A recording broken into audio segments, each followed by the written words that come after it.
Good morning students, I am Jyoti from SGTV NH9 Ring Road Sirsa. Let's start today's topic. Today's topic is story writing. Story writing contain 10 marks.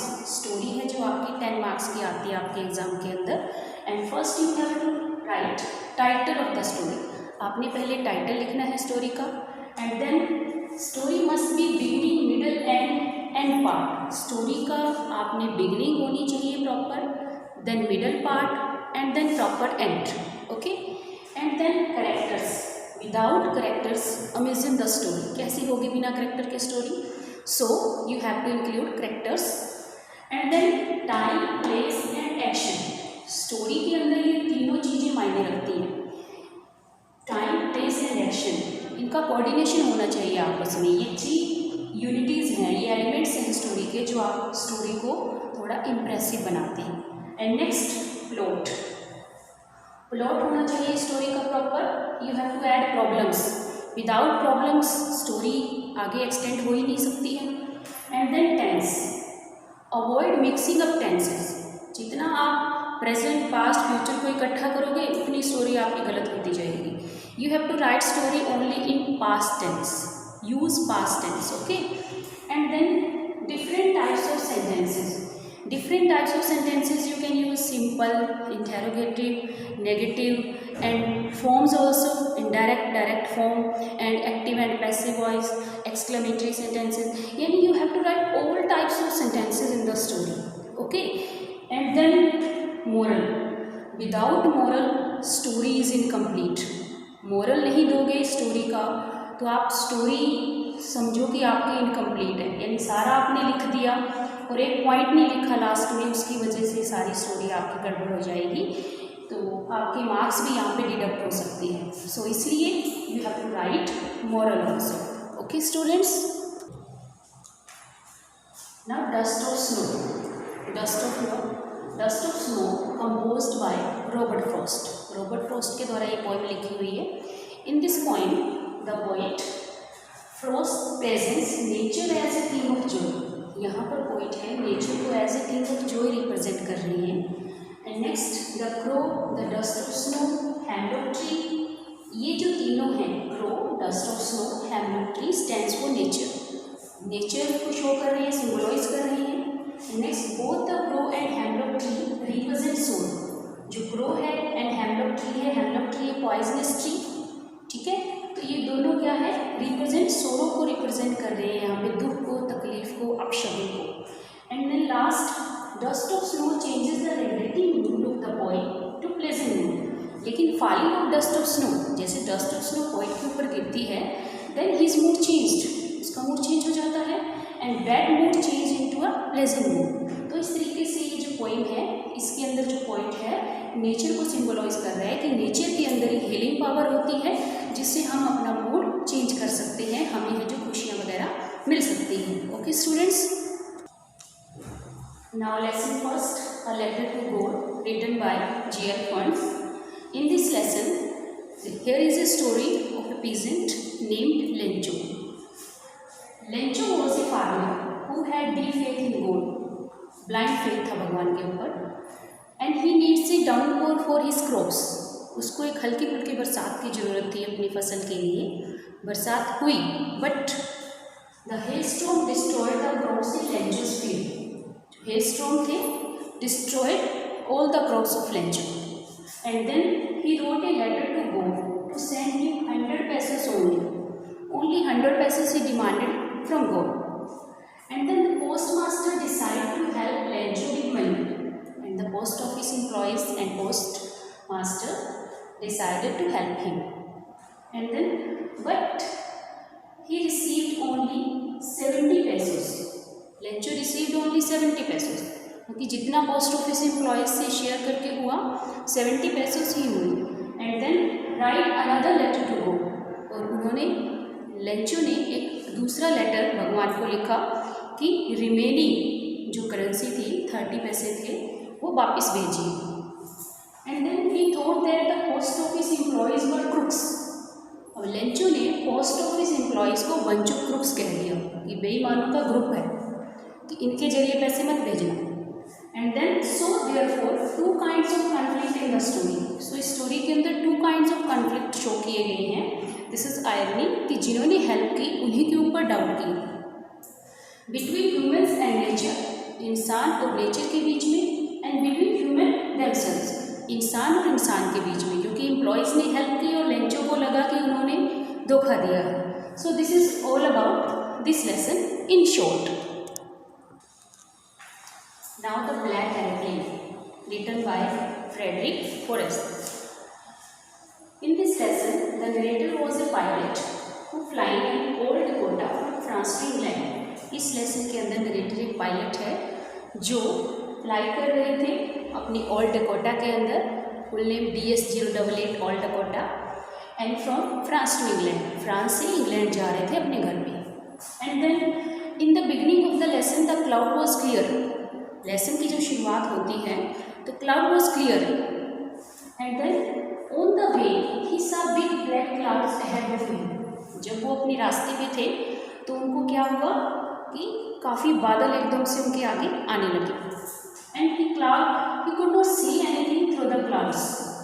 Clouds are so dense, बहुत ज़्यादा गहरे थे, and could not able to see anything in front of him.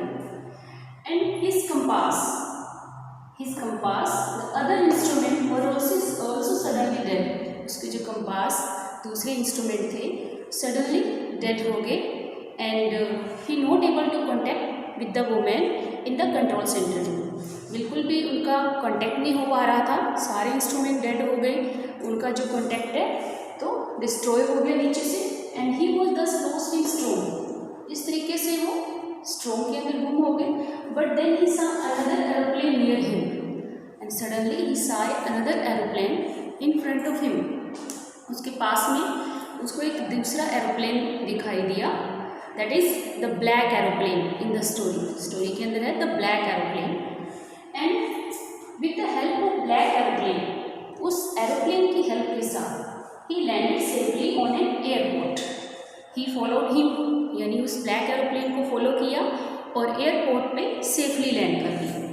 And then the narrator amazed to hear, narrator को बड़ा surprise मिला, एक तरीके से अचंभित हुआ to hear that no other plane in the radar other than his, कि उस रात तो उनके एरोप्लेन के अलावा कोई प्लेन ही नहीं था आसमान के अंदर।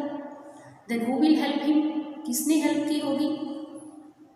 Only this is a mere illusion और imagination, what is that?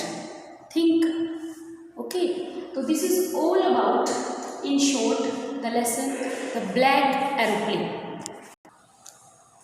Now from the diary of Anne Frank. In this lesson we will discuss about Annie and her parents and friends and teachers and class environment also. Annie born on 12 June 1929, and when she started to write a diary, she was only 13 years old. She was only 13 years old when she started a diary. She had no two friends. That's why she started to write a diary. Though she had a loving family, father, mother, sister, grandmother and friends, but she is an introvert child. वो अपनी feelings किसी के साथ share नहीं करती थी, तो अपनी फीलिंग्स को शेयर करने के लिए she decide to write a diary. उसने डायरी लिखना स्टार्ट किया।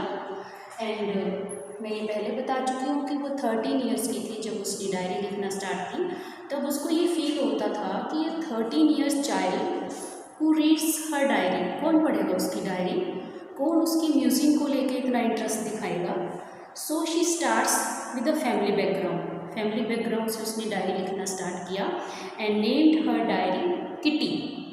किटी उसने अपनी डायरी का नेम लिखा, dearest Kitty, in this way. And paper has more patience than people. उसने ये भी डायरी लिखना इसलिए भी स्टार्ट किया क्योंकि उसको फील होता था कि पेपर के अंदर ज़्यादा पेशेंस है as compare to human being. अगर हम ह्यूमन बीइंग को कुछ कहते हैं तो हो सकता है उसका रिएक्शन अलग हो, लेकिन पेपर के ऊपर हम लिखते जाएंगे, वो बिल्कुल भी फील नहीं करेगा, कभी भी पेन फील नहीं करेगा। तो इसलिए इसने सोचा कि paper has more patience than people.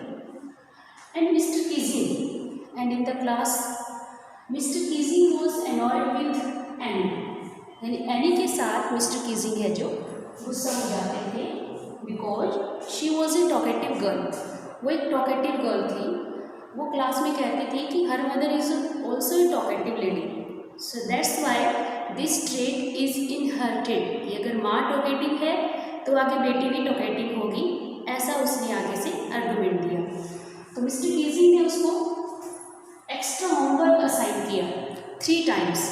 First time a chatter box, एक ऐसे लिखने के लिए दिया, and she wrote very well, काफ़ी अच्छे से उसने ऐसे लिखा। एंड देन सेकेंड टाइम जब उसने बोलना बंद नहीं किया, second time he also assign him and incorrigible chatter box, एक ऐसा चैटर बॉक्स जिसको सुधारा नहीं जा सकता, कांट बी रिफॉर्म्ड, और फिर भी उसने बोलना जारी रखा। Then third time quick quick quick said mistress chatterbox, तो लास्ट टाइम उसको ये वाला ऐसे दिया इन ए पोइटिक फॉर्म। और जो एनी की फ्रेंड थी, सने फ्रेंड, तो उसने उसकी हेल्प की पोइटिक वे में उस ऐसे को लिखने के लिए। तो उसके अंदर क्या था कि एक स्वैन था, हंस फादर, और उसके 3 बेबी थे डकलिंग्स। उसने स्वैन ने इतना मारा उन डकलिंग्स को, इतना मारा कि उनकी डेथ हो गई। तो ये जो स्टोरी है मिस्टर कीजिंग को बहुत ज़्यादा अफेक्ट किया उसके हार्ट के ऊपर, और बहुत ही ज़्यादा उन्होंने फील किया अंदर से। तो इस तरीके से to read her story, her third ऐसे, mister Keesing could not help praising Annie's imagination. Mister Keesing अपने आप को रोक नहीं पाए एनी की हेल्प, मतलब एनी की प्रेज करने से। काफ़ी प्रेज की उन्होंने, और दूसरे टीचर्स के साथ भी शेयर किया, दूसरी क्लासेस के साथ भी शेयर किया उसकी इस पोइम को। तो इस तरीके से, and after this mister Keesing allowed any two talk in his period. उसके बाद से मिस्टर कीजिंग ने एनी को क्लास के अंदर बातें करने की पूरी छूट दे दी। और हाँ, मिस्टर कीजिंग भी आजकल है जो मजाक करते हुए, सबके साथ हंसी मजाक करते हुए दिखाई देते हैं। सो ये जो लेसन है ये 2nd वर्ल्ड वॉर के टाइम लिखा गया था, जब हिटलर का बोलबाला था। तो जब हम लेसन स्टार्ट करते हैं तो उसके फ्रंट में वो सारा कुछ दिया हुआ है, ओवरव्यू लेसन का। एंड तो this is all about this lesson in short. In short में मैंने आपको ये लेसन समझाया है। ब्रीफली अगर आप पढ़ोगे तो और कुछ भी आपको जानने को मिलेगा एनी फ्रैंक के बारे में। So okay students, thank you.